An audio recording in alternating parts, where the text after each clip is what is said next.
নমস্কার বন্ধুরা, আমি সোলাঙ্কি চলে এসেছি আজকে একটা নতুন রেসিপির ভিডিও নিয়ে। আজকে আমি বানাবো মেক্সিকান বুরিটো। আমি এই বুরিটো কিটটা কিনে এনেছিলাম, তো ভাবলাম আপনাদের সাথে শেয়ার করি কিভাবে সহজভাবে বুরিটো বানানো যেতে পারে। চলুন এবার দেখে নিই এর ভেতরে কি কি আছে। এর মধ্যে আছে মেক্সিকান সালসা একটা প্যাকেট, আর আছে বুরিটো স্পাইস মিক্সের একটা প্যাকেট, আর থাকে 8টা টর্টিলা। এবার প্রথমেই আমি বানিয়ে নেব বুরিটোর মেন ফিলিংটা। তার জন্য আমি একটা ফ্রাইং প্যানে একটু অলিভ অয়েল নিয়ে গরম করে নিলাম।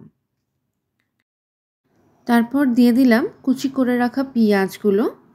পেঁয়াজটা লাল লাল হওয়া অবধি একটু ভেজে নিতে হবে।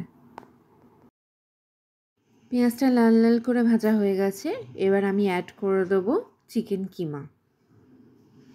এবার ভালো করে মিশিয়ে রান্না করতে হবে যতক্ষণ না মাংসটা সেদ্ধ হয়ে যায় ভালোভাবে।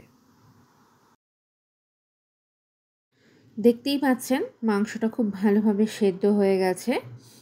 এবার আমি এর মধ্যে দিয়ে দেবো কুচি করে কেটে রাখা ক্যাপসিকামের টুকরোগুলো। তারপর ভালো করে মিশিয়ে আরেকটু কুক হতে দেব। এরপর আমি দিয়ে দেবো ব্ল্যাক বিনস। আমি ক্যান্ড ব্ল্যাক বিনস ইউজ করেছি, আপনারা চাইলে সেটাকে র কিনে এনে আপনি জলে ভিজিয়ে রেখে তারপর সেদ্ধ করেও ইউজ করতে পারেন। এবার যে মেক্সিকান সালসাটা কিটের মধ্যে ছিল সেটা আমি দিয়ে দেব, দিয়ে ভালো করে নেড়ে নেব। আমি পুরো সালসার প্যাকেটটা ইউজ করিনি, আমি অল্প অল্প করে দেখছিলাম কতটা লাগে সেই অনুযায়ী আমি ইউজ করেছি। এখন আমি অল্প ইউজ করেছিলাম, একটু পরে আরেকটু আমি ইউজ করেছি।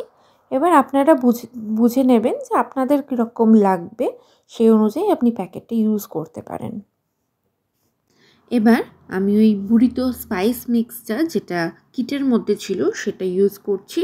আমি ফুল প্যাকেটটা ইউজ করিনি কারণ আমার অতটা লাগবে না, আমি হাফ প্যাকেটের মতন ইউজ করেছিলাম। এবার আপনারা দেখে নেবেন আপনাদের কতটা লাগে। মেন ফিলিং আমার রেডি হয়ে গেছে। এবার আমি নেক্সট স্টেপে রাঙা আলু আমার কাছে ছিল, রাঙা আলুকে আমি ফ্রেঞ্চ ফ্রাইয়ের মতন কেটে একটুখানি অলিভ অয়েল আর একটু নুন মাখিয়ে ওভেনে 20 মিনিটের জন্য গ্রিল অপশানে গ্রিল করে নেব। এই যে ফিলিং আমার কাছে রেডি, ফ্রাইজও আমার কাছে রেডি, আর একটু অ্যাভোকাডো আমি কেটে ইউজ করব। ফাইনালি আমি টর্টিয়াগুলোকে একটু হালকা করে সেঁকে নিচ্ছি, নিয়ে এবার ফিলিং ভরবো। ফার্স্টেই আমার কাছে কিছু স্যালাড গ্রিনস ছিল, সেগুলোকে দিয়ে দিলাম। এবার এক এক করে ফিলিং, অ্যাভোকাডো আর ফ্রাইসগুলো দিয়ে সাজিয়ে নেব। এবার ওপর থেকে ফাইনালি আমি মেয়োনিজ টপিং করে দিচ্ছি, তাহলেই আমার মেক্সিকান বুরিটো রেডি। দেখতেই পাচ্ছেন কি সুন্দর দেখতে হয়েছে, ঠিক তেমন সুস্বাদু খেতেও হয়েছিল। আজকের আমার এই রেসিপিটা কেমন লাগলো নিশ্চয়ই কমেন্ট বক্সে জানাবেন, আর লাইক অ্যান্ড সাবস্ক্রাইব করতে ভুলবেন না।